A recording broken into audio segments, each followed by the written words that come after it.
welcome to a special Off the Books episode review. That's right. Yeah, Nick Gunning. That's right. That's right. And Eric Nichols, but Nick's the one doing the review. That's true. In the heart of isolation, I felt compelled to go back and rewatch the 2009 direct-to-DVD animated Green Lantern First Flight starring Christopher Maloney as Hal Jordan.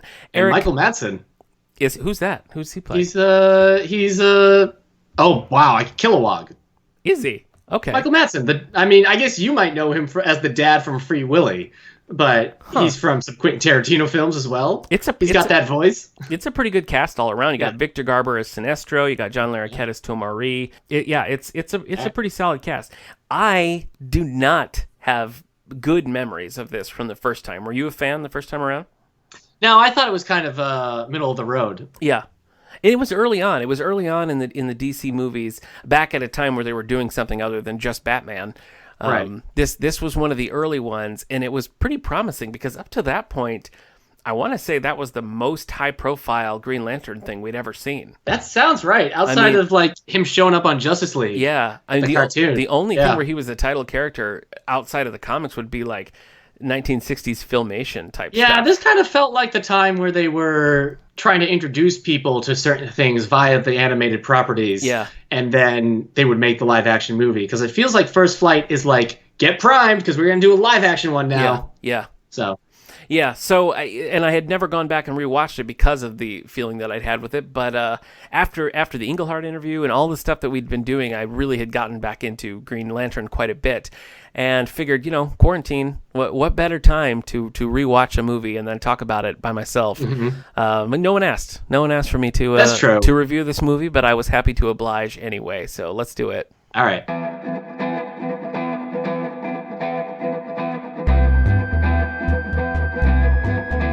Because no one asked me to do this, I thought it would be really fun to review the film Green Lantern First Flight. This movie came out in 2009, and I saw it for the first time in 2009, and I haven't really thought of it since. It's just one of those ones that it came out, and I was like, yeah, that happened. And I didn't so much care about it at the time. I actually remember thinking it was a little bad, but every once in a while I get into a big Green Lantern kick.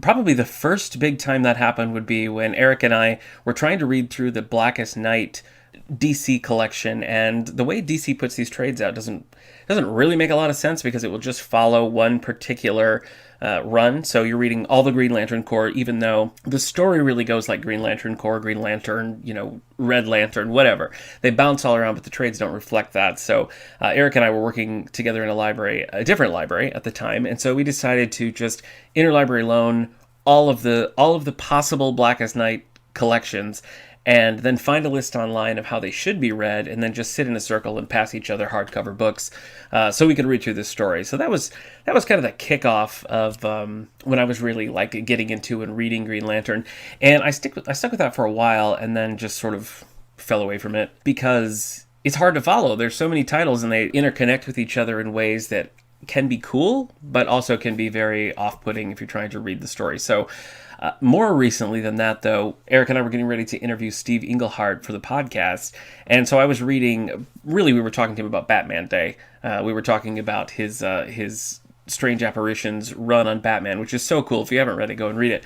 But I was looking at the DC app trying to see what other things he had written, and I actually had read some of his Green Lantern already, just in single issues as a kid forever ago. But I went through and just read the whole thing, like all the issues that he has. And that's a really cool run because it's really the first time that you take John Stewart and bring him to the forefront. In the comics, Hal had stepped away, and so there was a big hole in the Green Lantern Corps. And John Stewart comes forward as basically Hal's sub. He comes in, Guy is off in a hospital somewhere, and he can't do it. So John Stewart comes in. And Englehart was the one who was like, this should be the intergalactic police force that we always say it is. Like, we should see that. And so what he did was really fill out that cast, so much so that as Hal comes back, the story changes from just the straight Green Lantern title, and the numbering picks up with a new book called Green Lantern Corps, and that lasts for, another 30 issues or something like that. The whole run is really cool. At the time, like, Hal Jordan was really the only game in town when it came to a Green Lantern. Of course, you had Alan Scott in the Golden Age, 50 years before that. But it was really just Hal at that point. And he took Jon Stewart and made him such a compelling character that when I was reading it, I knew Hal was eventually going to come back, but I didn't want it. I was like, no. I'd much rather hear about like what the heck Jon Stewart has going on than like more of this like stupid love story between Hal and Carol Ferris, which when Englehart stops writing it, it does sort of revert to that, and that's a shame. But that's a really good run. It's weirdly collected. Some of it is collected, some of it isn't. And so I read some in trades. Some is available on the DC app. Most of it is. But there's a big chunk that just isn't. It's like 15, 20 issues of this aren't available. So I actually had to track down old school single issue comics and read it that way. But it's definitely worth it. So if you're a Green Lantern fan, I would say go and check out the Englehart run. I also really like Jeff Johns' run. War of the Green Lanterns was one that I particularly enjoyed, but really that whole run is a lot of fun, and it does get away from him a little bit, and it becomes a little repetitive in that like everything is a giant event, and it got away from individual storytelling, which was, kind of a shame. But still, that's a cool run. And, I mean, I would be remiss if I didn't tell you how much I liked this Star Trek Green Lantern crossover. There's 2 volumes of that, and it's, like, weirdly good. If you listen to the podcast at all, you know what a sucker I am for crossovers. It manages to, like, bring both worlds together in a really satisfying way, and it also feels like it becomes permanent. It's not, usually these crossovers are like a one and done thing, like Batman hangs out with the Ninja Turtles and he's like, okay, I'm going back to my world. But in this one, really, like they're all marooned together, and now going forward, like the Enterprise and Hal Jordan are just going to be friends. So it is 2 volumes, super cool, not the reason why we're here today. I thought just in time for the 11th anniversary of the initial release of Green Lantern First Flight, what better time to sit down and talk about this movie. So I like I said, I watched this when it first came out. This was at a time when the DC animated movies were still pretty new. I mean, you had Superman Doomsday, you had New Frontier, you had Wonder Woman, and then Green Lantern. Maybe I'm missing one in there. I don't remember. But the point is, they were all really exciting because each one was its own thing. There was no continuity. They were in different styles. Like New Frontier is really cool because it's in Darwin Cook's style and has a sleek 50s feel to it, which is really cool. So I was anticipating these, and back when like physical media was cool, I was pre-ordering these and like I couldn't wait to watch them. So I watched Green Lantern First Flight, having been a Green Lantern fan, but he certainly wasn't top tier for me. I don't know, it left me cold. I was like, whatever. And I never really had an urge to revisit it. And only now, when we're all trapped in our homes, did I think, maybe I should give that another shot. I mean, I have it on Blu-ray sitting on my shelf, collecting dust for the better part of a decade now. So it was here and it was readily available. And so I popped it in. After doing, like I said, a deep dive into Englehart's run and then continuing on after that and reading all of the New 52 Green Lantern, which is pretty sloppy, but cool things do happen. So I would say that's one of the few titles in New 52 that is probably worth the read. I think that the Rebirth stuff so far, you focus on 2 new Green Lanterns in a title called Green Lanterns, and then you focus on Hal in the book called Hal Jordan and the Green Lantern Corps. Both are decent. Neither one has really captured my attention, but I have been reading a ton of Green Lantern, and so I popped in the movie. So let's talk about it a little bit. I was surprised by how quickly we get to it. Like I said, the movie that had come out maybe 2 before this, New Frontier, is also a Green Lantern origin story, or at least you see that. And there you have, what's his name? David Boreanaz as Hal Jordan, Green Lantern, and he does a nice job. And I really like New Frontier, so if you haven't seen it, I recommend going to see it. But that did a lot of Abinsur's ship crashing and Hal getting the ring and what does this mean and blah, blah, blah, all of that happens. And so I think in this movie they were just kind of like, and then they move on, which I wish more movies would avoid giving us the whole origin because, like, yes, Spider-Man was bit, we understand. This movie, the cast is actually really good. I remembered that about it, that I at least liked the voice cast, but it was really strong. You have Christopher Maloney, probably most prominently known from Law and Order Special Victims Unit as Hal, and he's good. I mean, he has a confidence and sort of a cockiness in his voice that works really well for Hal. The standout to me though was Victor Garber as Sinestro. I mean, he really nails it, and it's a fine line with Sinestro because you don't want him to be too smarmy, but he needs to have that he needs to be smart. You need to be able to tell that he can work this political system, but he's also like ruthless and has this strength, which, I wouldn't have said like, oh, who'd be a great Victor Garber, but weirdly, I really thought he was the standout because he's just excellent. He really gets it, where you understand why people would be taken in by Sinestro's whole thing, and why Hal trusts him, and also why he's able to sort of ferret it out. So Victor Garber's bringing a lot to the table, which is usually true of Victor Garber. I don't know if I would say that that's super true on Legends of Tomorrow, but on other things, Victor Garber is usually pretty reliable. So he's great as Sinestro here. We have Kurtwood Smith as Kanjar-Ro. So Kurtwood Smith, you probably would know from that 70s show, or he's also done a lot of Star Trek. He's the Federation president in Star Trek 6. That's 2 Star Trek mentions so far, if you're keeping count. But he's a pretty solid Kanjar-Ro too. It's a weird voice, because his voice is, I guess it just feels comedic to me. It doesn't feel particularly like weighted and strong, but for what Kanjar-Ro has to do in here, I think he's pretty good. And even the supporting cast, I don't really think there was a whiff in there. Trisha Helfer's in there as one of the Green Lanterns. She does a good job. Olivia d'Abo is Carol Ferris, and that's more of a cameo than anything else, but pretty solid voice cast. So I was pleasantly surprised by the start of the movie. The score is actually really good. So because I've read so much Green Lantern recently, I like to have a playlist that sort of matches what I'm reading. And so I've been listening to the First Flight score actually quite a lot, because it's readily available, and I think it's much better than the James Newton Howard score of the Ryan Reynolds movie, which we might talk a little bit about later.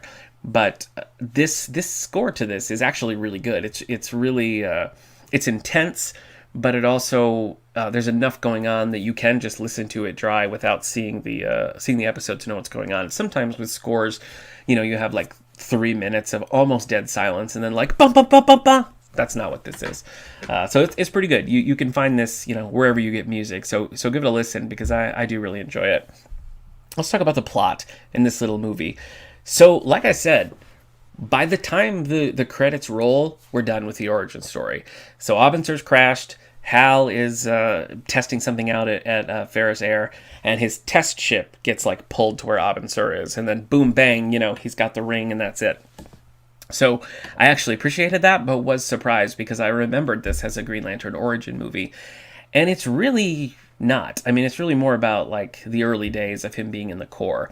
After the credits, and it's cool opening credits too, if you care about that. The opening credits are pretty solid, but we get there, and right away people are not super cool with Hal just being suited up and being a Green Lantern, because at least in this version of it, it's odd that the ring would have transferred to him without any kind of oversight, and that suddenly there he is imbued with all the power. So right away they're like, not comfortable with this. Well, Kilowog calls him a poozer, which I think legally he's obligated to do. So that happens.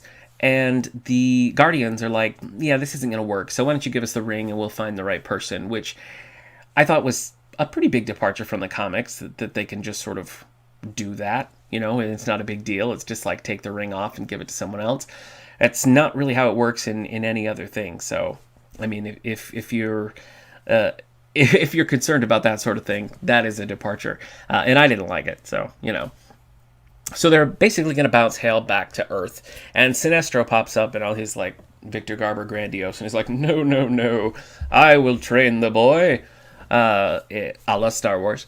And so he does. He takes him under his wing. And basically, Sinestro's views of humans are that, humans aren't going to follow the rules, and he's going to be a maverick, So Sinestro sort of thinks that Hal's going to be down with whatever Sinestro has going on, which we learn pretty quickly. We're moving into spoilers here, so if you don't want the 2009 direct-to-video animated film Green Lantern First Flight to be spoiled, go on. We learn pretty quickly that Sinestro, here it is up to no good. And Hal, as shrewd as he is, figures it out very quickly.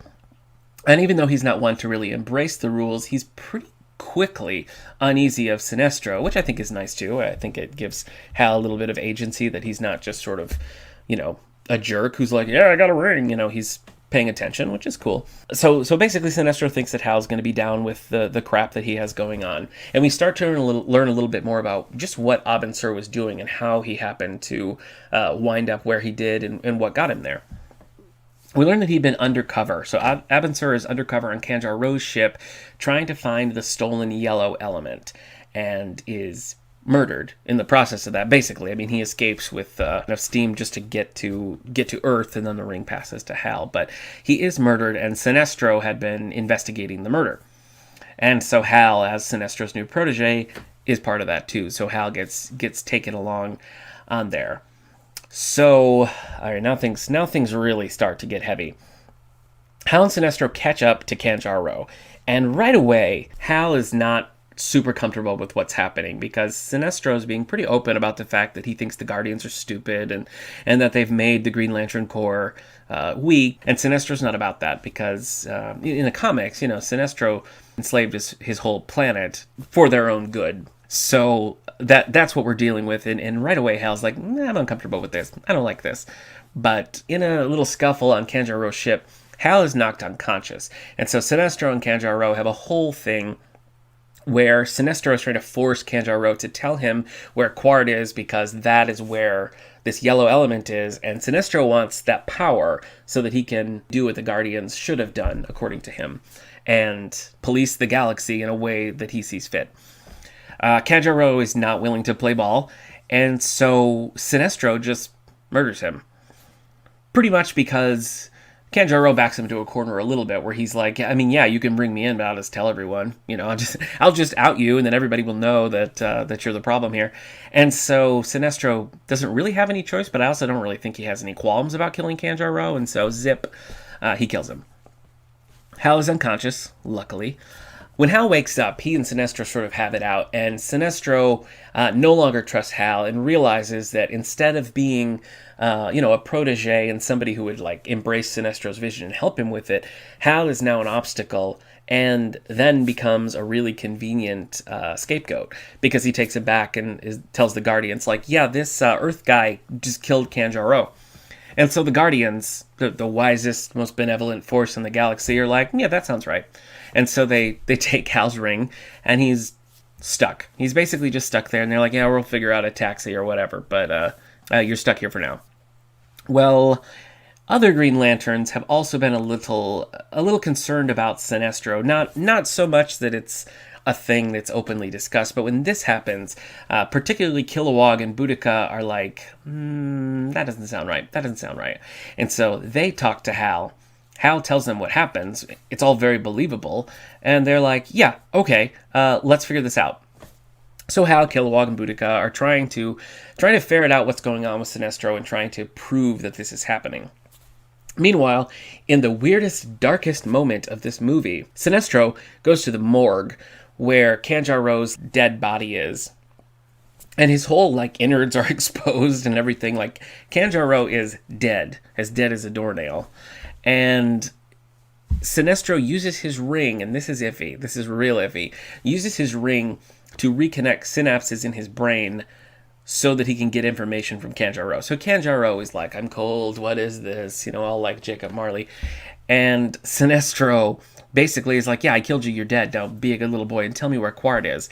And so he uses Kanjar Ro's, zombie brain to enable his device, which puts out a big map and shows Sinestro where Quard is. So he's gonzo, goes to Quard, pretty quickly gets to the yellow power source, which is what he's been looking for the whole time, because as all good Green Lantern fans know, the rings at this point are weak to yellow, and yellow's a problem for the Green Lantern Corps. So the opposite of the green power, the yellow power, will be the thing that will take them out.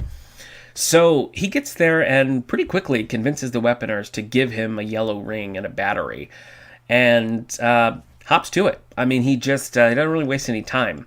He heads right back to Oa, takes his giant green battery. No one is expecting this, which I think is weird, because they're all looking for. They know that there's a yellow object in play. I mean, they know that this is. They know this is what Abin Sur's mission was and everything. So the fact that they have no contingencies for what if the yellow power attacks us does not speak to the Guardians' wisdom. But That's the way it is. So Sinestro comes with a giant power ring and a giant battery and takes the yellow battery to the green battery and just destroys it. So there's a little fight to begin with, but Sinestro is just so like hopped up on yellow power that he pretty handily beats all of them and takes that yellow battery, levels the green battery, and now all of the Green Lanterns who've been flying around the perimeter of Oa are there to fight him, but they lose connection, they lose power, and they all start to fall. So they're plummeting towards Oa, and the Guardians decide to help them. Finally the Guardians are like, yeah, I think we should do something about this. And so they go in and they start, using their little Guardian powers to catch them and lower them down. And they saved most of those people. You see a couple of rings flutter down and they're like, oh no, oh crap. So they're nervous about that. And then it rains green power rings. And Sinestro's like, yeah, you saved these like 15 that are right here on the planet, but what about all the people who are in deep space with nothing? They're done for. And so a shower of rings comes down, which is also pretty dark. But I still think reanimating Kanjaro's organ-exposed corpse is the darkest part of this movie, but this is also pretty dark. And this is another part that I take issue with because killing the battery should not drain the power of the rings, Like, they're all charged. If you destroy your battery charger, your AA's don't instantly, recognize this and fall over dead. No, so I don't think that these Green Lanterns would have had a problem until their next charge, but okay. So they're all falling down. All these rings are falling down, and people are like, oh, this is bad. Meanwhile, Hal has used this opportunity to get his ring back. Also iffy. I guess the Guardians sort of re-bestow upon him a ring, so fine, he has it, and that's fine. He's going through where the battery was and is digging through rubble, and he finds a little shard of the green power source and is like, don't you die on me, banging on it. And he gets a little bit of a spark in it, and he takes his ring and just boom, right on it. And then he's supercharged. He becomes like huge and all green and is basically like the embodiment of the green energy at this point. And he gets in a pretty big rumble with Sinestro. It's a pretty good ending battle because they're both super juiced up and like ready to fight. Like, these two are ready to fight each other. And so they beat the ever-loving crap out of each other. Hal eventually gets the upper hand. It's a construct war. Hal knocks him down to the planet where Kilowog is waiting and crushes Sinestro's hand and also crushes the yellow ring. And balance is restored. Hooray! So the remainder of the Green Lanterns who are there come together. They pretty much deputize Hal on the spot. They do the classic Green Lantern pledge. And then Hal's like, boy, this is going to be quite a commute to my other job at Ferris Air. And then he flies off and credits roll. I have to say, I was pretty pleasantly surprised with that rewatch. I didn't go into it with high expectations, but I ended up walking away thinking that it was actually a really good representation of the characters overall. Stellar voice cast just across the board. I think the voice work was all really good. I like the designs for the most part. Some of the weaknesses I think come through in the background designs, especially when Hal and Sinestro are visiting some of these alien worlds. The alien background characters are really underdeveloped, and even some of the ones that they interact with feel kind of like a first draft animation-wise, so that stands out to me as a weakness. And here and there you see some things where you think, they could have spent a little bit more time on that. But I think overall, when you consider the voice cast, the storytelling, and that great score, it's a pretty solid Green Lantern movie, and one that I think deserves a rewatch. As far as Green Lantern representations in these animated movies, I think I would probably still give it to Emerald Knights. I prefer Nathan Fillion as Hal Jordan. I think he just has the cockiness and the likability down a little bit better than Chris Maloney in this movie. That also gives you a broader look at the whole Green Lantern Corps, which is nice. It takes you through little vignettes featuring different cast of characters from the Green Lantern Corps. So that, I think, is a more full picture, and it is just a lot of fun. But I'm glad that I went back and revisited this one because, now I like it. Now I have a more positive feeling about it and could recommend it to people. So if you want to watch it, it's available on the DC Universe app, and you can come and check it out from the David A. Howe Public Library. Thanks for tuning in to this special review that no one asked for, and we'll see you next time. Thanks. Hey, Nick. Yes. Sweet review. Thank you, man. Did it with the time that has gone since you reviewed it? Do you still feel that way? I honestly I feel fine about it. I think it's like I said. I think the soundtrack is pretty great. And I had a good time with this movie. It was a little darker than I remembered. It had more going for it. I do remember the moment very well where Sinestro shows up with his lantern, and is it Tomari? Somebody's like, Sinestro, what are you doing? Mm-hmm. Yeah. And it's just like, oh no. Yeah. Oh no. Yeah. It does manages to have some weight to it. I stand by that there's a little bit of cheapness to some of the designs. Some of the backgrounds don't really feel even as full as some of the later DC animated movies. But right. Honestly, I'm still glad that I rewatched it because I feel like it was worth it. Has this encouraged you to consider going back to rewatch this movie? I'd probably give it a rewatch. Gosh, if it came out in 2009, that probably means I haven't seen it since 2009 or 10. Yeah. Probably 2010. Yeah. Did we watch this together? Yeah. We did. Okay. I think we watched it both the first time together. I think we did Like, too. we watched 3 of them in one day. Yeah. Yeah, and I don't think I'd seen it since. So, it was I'm glad that I went back. I still have good feelings about Emerald Knights, but I haven't watched that in a long time either. Oh, Emerald Knights is great, yeah. Yeah. That's a good one. That makes you want more of the there's that character whose name I can't remember now. The woman with like the red hair and the cool battle with her like father and everything in Emerald Knights, and I'm like, where is this character in the comics? But anyway. Yeah. Yeah, I remember positive things about that one, but now what if I have the reverse? What if I go back and watch it and I'm like, oh, this is bad. Oh, yeah, what if? But I don't know. Maybe you should watch that one and you do a review and then... Emerald Knights? I really do like Emerald Knights, yeah. Yeah, I do too. If you had to choose one Green Lantern thing, be it comic storyline, movie or animated, what would you go for? Because I don't think anything has topped the Sinestro Corp War for me. Okay. Were you?